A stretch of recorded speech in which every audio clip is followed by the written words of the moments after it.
Bozo. Kai. Me haka? Bozo shehu ne ba. Ka ban gane kamar shehu. Ikon Allah. Lafiya dai? Shehu.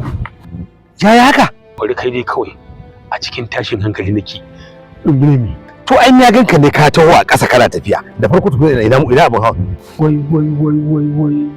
Ka san tun daga nan nake? A'a. Ƙwarban zazzau ne ya ce tashin mu za a yi daga Cikaji. Ƙwarban zazzau? Za a yi wajen kwana jirgin sama a gurin. Kwana jirgin sama? A ungota mu. To ka ce ba da ran tashi da ta gaba ɗaya. Ranka ta kamanta gaba ɗaya. A yi filin jirgi a gurin. Wajen kwana jirgin za a yi. Ba ma sauka jirgin za a yi ba. A'a wajen kwana za a yi. A Zaria. Ƙwarbai ne gaya mana. To ai ta kwana gidan sauki. Na gaya maka hankali na ta sheke ɗin gurin mun. To shi kenan to yanzu kana ina zaka?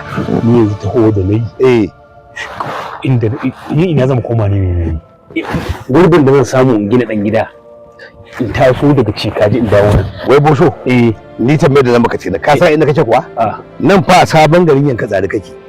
Yankatsari? Kwarai da gaske. Kano kenan fa. Kano ba. To shi yasa ne mamaki.